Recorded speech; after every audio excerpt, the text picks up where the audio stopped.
क्या मैं अपना कैरी बैग अंदर डाल सकता हूँ, क्या 2 हेलमेट्स आ सकते हैं, ये बहुत सारे क्वेश्चंस लोग ये होते हैं। जुपिटर का जो फ्लोर बोर्ड है वो थोड़ा सा ऊपर है, वो इसलिए क्योंकि नीचे आपके लिए टैंक दिया गया है, तो आप ज्यादा ऊंचे नी आप पोजीशन में थोड़ा सा बैठते हो। यहाँ पे कंपैरेटिवली थोड़ा सा बेटर है, इनग्रेस एग्रेस स्पेस भी खुला है। मैंने फ्रंट ब्रेक भी दबा के देखा और रेयर ब्रेक भी दबा के देखा। एक्चुअली रेयर ब्रेक फिर भी थोड़ा बेटर काम करा। ये साइड पैनल जो है ये मेटल है, फेंडर है वो आपका मेटल है।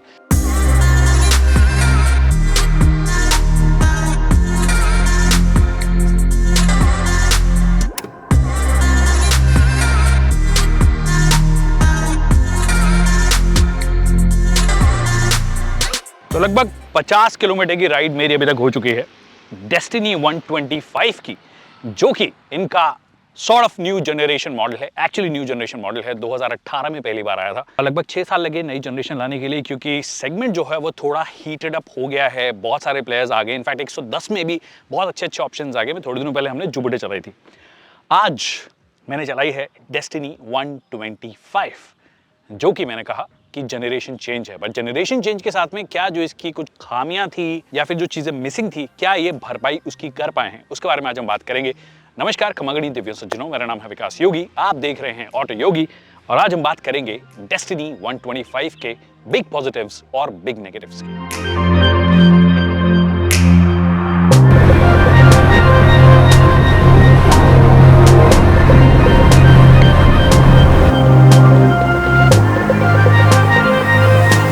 So the first things first, the frame. अब देखिए पुराना वाला जो फ्रेम था और इस वाले फ्रेम में फर्क है। ऑफ कोर्स ये न्यू जनरेशन फ्रेम है, जो कि हम जूम 110 के साथ में देख चुके हैं। एग्जैक्टली वही फ्रेम किया है। इसका मतलब थोड़ा लाइट वेट फ्रेम है, बट उस वेट को कॉम्पनसेट करने के लिए कुछ कुछ जगह पे इन्होंने मेटल का इस्तेमाल किया है। स्पेशली ये साइड पैनल जो है ये मेटल है आपका, ये जो फ्रंट फेंडर है वो आपका मेटल है। हालांकि यहाँ पे अभी भी फाइबर प्लास्टिक का इस्तेमाल किया गया है, और ऐसा नहीं है कि प्लास्टिक का स्कूटर दे देने से कोई बहुत ज़्यादा फर्क पड़ जाता है। इनफैक्ट आजकल प्लास्टिक की क्वालिटी इतनी अच्छी हो गई है कि आप वेट सेविंग भी कर सकते हो। फ्रेम आपका अगर स्ट्रॉन्ग इनफ है तो फिर वो परफॉर्मेंस थोड़ी और बेहतर ही दे देगा। बट वो एक परसेप्शन जो है इंडियन माइंडसेट में कि मेटल है तो बेहतर है, उसी को इनकैश करने की उन्होंने कोशिश की है, इसलिए मेटल का बहुत सारा इस्तेमाल किया है। फ्रेम की जैसे मैंने बात बोली कि जूम 110 वाला है, that means it is longer. अगर पुराने वाली डेस्टिनी से बात करो लगभग 57 mm का फर्क है, बट जो कि बहुत ज़्यादा ऐसे दिखेगा नहीं आपको।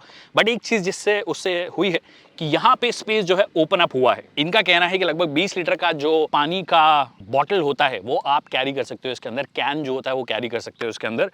आपको सिलेंडर कैरी नहीं करना है, आपको ये ध्यान रखना है। बट 20 लीटर का जो कैन है वो वाली साइज यहाँ पे आ जाती है। फिर भी लोग, मैं चाहे बोलूँ या ना बोलूँ, सिलेंडर तो कैरी करेंगे ही करेंगे। बट स्पेस जो है वो अच्छा खासा ओपन अप हुआ है। मैं बैठ के दिखाता हूँ, तो यहाँ पे अच्छा खासा स्पेस ओपन अप हुआ है। और उसके बाद भी मेरा एक बैग अगर मुझे रखना हो तो मैं रख सकता हूँ। अब बैग मैं यहाँ पे क्यों रखूंगा, क्योंकि अंडर सीट जो स्टोरेज है काफ़ी छोटी है। सेगमेंट में सबसे छोटी आप इसको बोल सकते हो। एक हेलमेट आ जाएगा और थोड़ा बहुत सामान आप रख सकते हो। एक कभी होल टाइप बनाने की कोशिश की जिसमें थोड़ी बहुत और एक्सेसरी वगैरह कुछ रखना चाहो तो रख सकते हो। फ्रंट में एक जगह दी गई है जहाँ पे अपना फोन रख सकते हो, और क्योंकि यूएसबी का इंक्लूजन इन्होंने फाइनली कर दिया है, तो यहीं पे आप अपना फोन लगाइए, यूएसबी टाइप ए से, और फोन यहाँ पे रख सकते हो। बाकी नेविगेशन वगैरह भी दिया है जिसमें टर्न बाय टर्न नेविगेशन है, बट वो ऐप के थ्रू ही चलेगा। It's not a Google map. I wish सारे मैन्युफैक्चरर्स एटलीस्ट ये अंडरस्टैंड कर लें कि गूगल मैप अगर आप स्क्रीन पे दे देते हो, it makes your life a lot easier. Of course वो एक्सपेंसिव अफेयर हो जाएगा, तो इन्होंने अभी तक किसी भी स्कूटर में नहीं किया है। अगर आप टू व्हीलर ओवरऑल बात करोगे तो एक सिर्फ एथर है जो कि गूगल के साथ में अच्छे से इंटीग्रेट कर पाए हैं, बहुत अच्छे से इंटीग्रेट कर पाए हैं। बड़ी स्क्रीन भी आती है, पर जो आई स्कूटर्स है पहली बात तो स्क्रीन ही उतनी बड़ी नहीं देते हैं, और जो दूसरा छोटी स्क्रीन के साथ में जो इंटीग्रेट कर पाए हैं वो रॉयल एनफील्ड कर पाया है। हमने हिमालयन में देखा था और बहुत ही सीमलेसली काम भी करता है। हाँ, ऑफ कोर्स आपको फोन जो होता है वो कनेक्टेड रखना पड़ता है हमेशा, उसको लॉक नहीं कर सकता, वो डिस्कनेक्ट हो जाएगा, which is kind of weird. In the Ather it work seamlessly, but यहाँ पे turn by turn navigation definitely आपको दे दिया गया है। अब देखिए कुछ और चेंजेस भी किए गए हैं। टेलीस्कोपिक सस्पेंशन है, सस्पेंशन सेम ही रहे हैं। डायमीटर 30 mm आपको दिया गया है।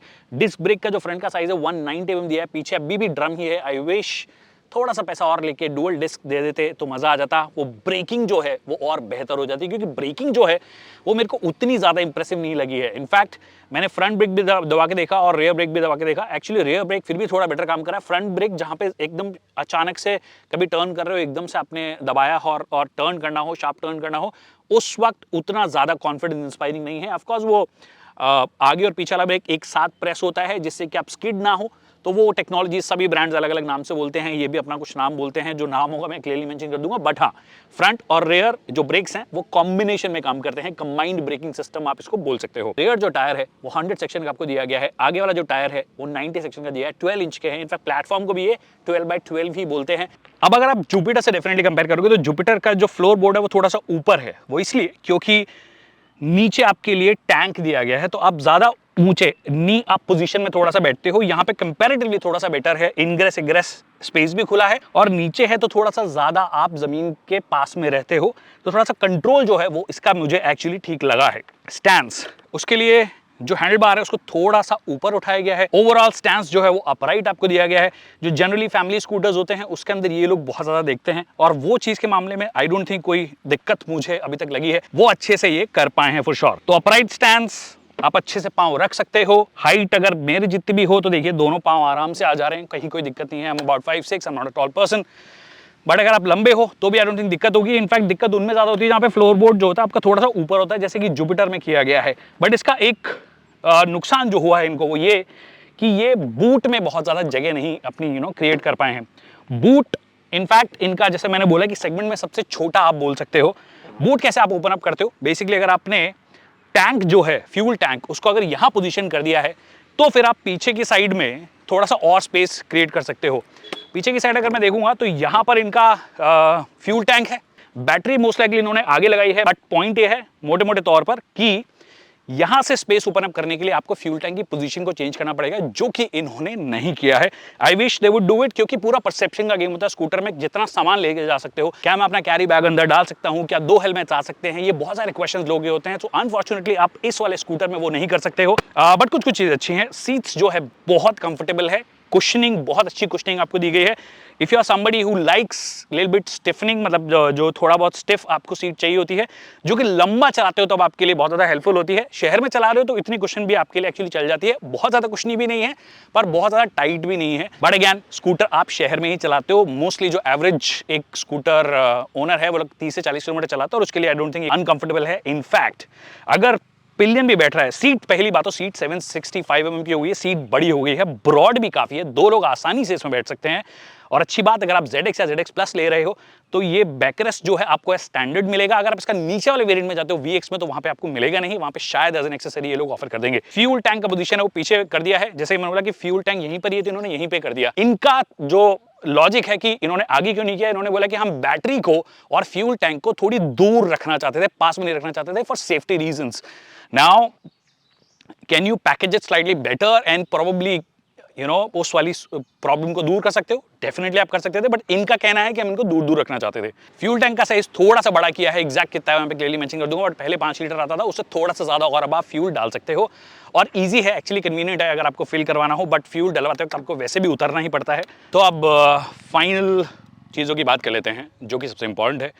फ्रेम चेंज हुआ है, सस्पेंशंस में थोड़े बहुत चेंजेस किए गए हैं, इंजन में थोड़े बहुत चेंजेस किए गए हैं, थोड़ा सा स्लाइटली लॉन्गर CVT आपको दिया गया है नाउ, और रेक जो है ज़्यादा शार्प की गई है, व्हील बेस थोड़ा सा बढ़ाया गया है। Now what all that translate into, first of all एक बेसिक फिजिक्स का कॉन्सेप्ट है कि अगर आपका फ्लोर बोर्ड या फिर आपका व्हील बेस जितना ज़्यादा लंबा होगा आपकी गाड़ी में स्टेबिलिटी उतनी ज़्यादा होगी, जितना छोटा होगा वो उतनी ज़्यादा शार्प होगी चलाने में। तो अगर आप कंपैरिजन करना चाहो तो क्लासिक मोटरसाइकिल जो होती है उनका व्हील बेस लंबा होता है, और उस लंबे होने की वजह से स्टेबिलिटी जो होती है जितनी भी स्पीड पे चलती है उस पर स्टेबिलिटी ज़्यादा बेटर आएगी। वहीं पे अगर आप ड्यूक प्रजाति हैं तो आपको पता ही है कि आपका व्हील बेस छोटा आएगा और आपको तुरंत इधर से उधर करना है तो फिर वो थोड़ा सा ज़्यादा शार्प और ज़्यादा इन्वॉल्विंग लगता है। रेक को शार्प किया है फॉर श्योर, जिससे कि थोड़ी हैंडलिंग बेहतर हुई है फॉर श्योर, पर व्हील बेस एक ज़्यादा बेटर चीज़ होती है अगर आपको प्ले अराउंड करना है स्टेबिलिटी के साथ में। और स्टेबिलिटी आई कैन क्लियरली से till about 80 kmph it feels very very stable. हाँ ठीक है, आपके जो वाइब्रेशंस हैं वो एक तो अर्ली जो आपकी स्पीड्स है, अर्ली RPMs जो हैं उस पे थोड़े से फील होंगे, अबाउट 15-17 kmph तक आपको फील होंगे। उसके बाद में मिड जो है वो पंच जो है वो बहुत शानदार है, जो कि स्कूटर में चाहिए भी होता है कि आपको 30 से 40 करना है, एकदम से 40 से 30 करना है, 50 जाना है।